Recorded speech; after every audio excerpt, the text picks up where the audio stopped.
Hi guys, kamusta? Oh, ano yung pinapanood nyo?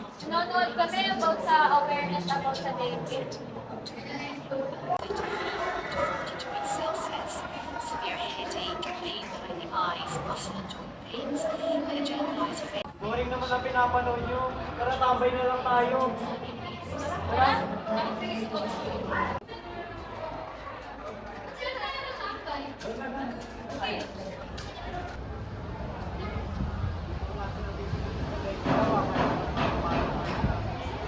Alam nyo ba, si Chris daw na dengue, kaya pala ito yung nakakapasok.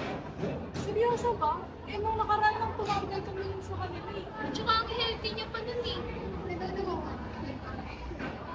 Nakaraan na. Gusto mo parang nagkakaroon siya ng rashes. Bisitahin kayo natin sa hospital. Bisitahin natin sa hospital. Tara mamaya. Gia. Bakit daw? May sakit siya eh. Tara na. Tara na. Tao po. Tao po. Tao po. Ay, ano yun? Ay, tito. Nasaan po si Chris? Naparang kayo. Tito, nasaan po si Chris? Oo, ano, masama yung matatamdam. Pasok, pasok. Una.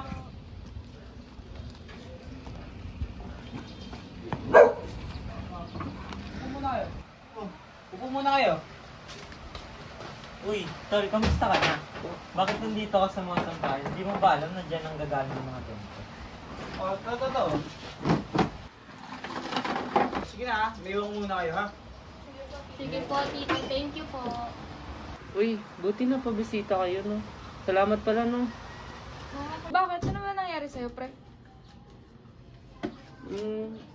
Naalala ko lang nung naglalaro kami sa madilim na lugar, tas biglang may kumagat sa lamok. Then, pag uwi ko, natulog lang ako saglit. Tas nagising na lang ako, sobrang init na ng pakiramdam ko, as in.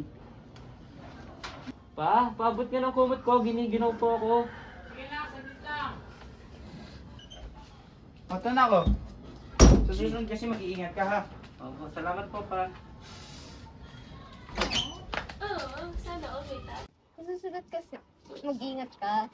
Pagka tumambay sa area ng madaming lamok, katulad nung, at saka maglaro, katulad yan, nagkakasakit ka tuloy ng hihina ka. Sige, salamat sa concern nyo, ha. At saka gumamit ka ng mga mosquito repellent at mga lotion para maiwas ka sa mga lamok.